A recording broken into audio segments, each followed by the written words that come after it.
তাবিজখানার অন্ধকার। পর্ব 3 খাতার পাতাগুলো যেন পচা পাতার গন্ধ ছড়াচ্ছিল।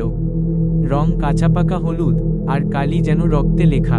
প্রতিটি পাতায় এক একটা নাম, আর পাশে ছোট করে লেখা তাদের পরিণতি। কেউ নিখোঁজ, কেউ আত্মঘাতী, কেউ প্রত্যাবর্তন নিষিদ্ধ।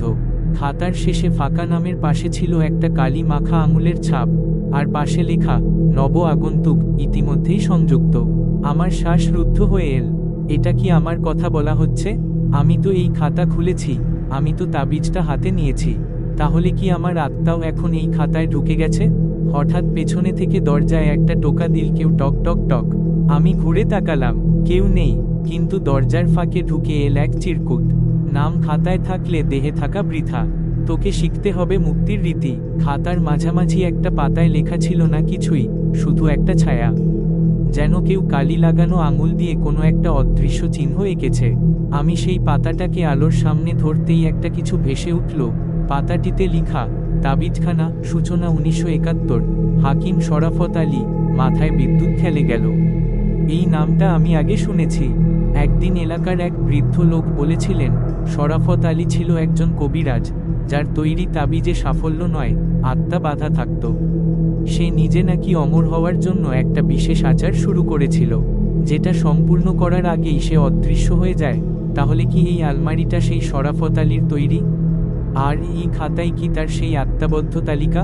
সেদিন রাত 3টায় হঠাৎ ঘুম ভেঙে দেখি, ঘরের মেঝেতে লাল কিছু লেখা হচ্ছে নিজে নিজে। লিখা ছিল, তোর শরীর আমার, তোর ছায়া আমার, মুক্তি চাইলে এক রক্ত চাই।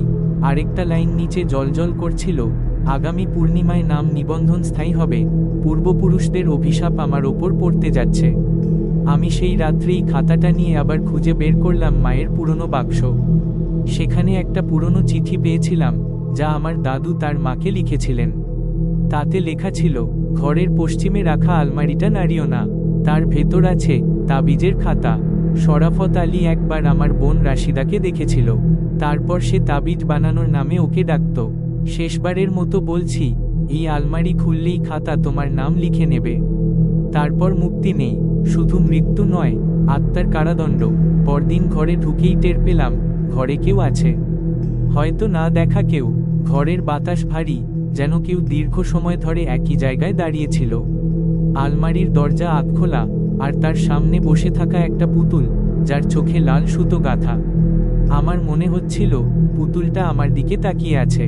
আলমারির পেছনে একটা পুরনো খোপ খুঁজে পেলাম। খুলতেই বেরিয়ে এল একটা ছোট কাঠের বাক্স।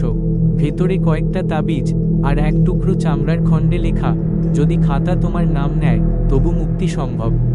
তবে ত্যাগ করতে হবে তোমার সবচেয়ে প্রিয় কিছু। তাবিজে জল ঢালো, নিজের রক্তে লিখো সত্যের নাম, আর বলো, এখানে একটি মন্ত্র উল্লেখ করা ছিল যা প্রকাশ করা ঠিক হবে না। রাত গভীর, আমি আয়নার সামনে দাঁড়াই, নিজেকে দেখি, কিন্তু আমার প্রতিবিম্ব স্থির নেই।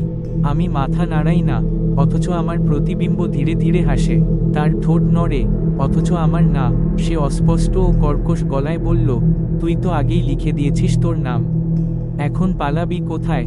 চলবে পরবর্তী পর্ব, অর্থাৎ পর্ব 4। এটি পূর্ণিমার রাত্রি সম্পর্কিত, যেখানে আত্মার খণ্ডন নামক আচার শুরু হবে।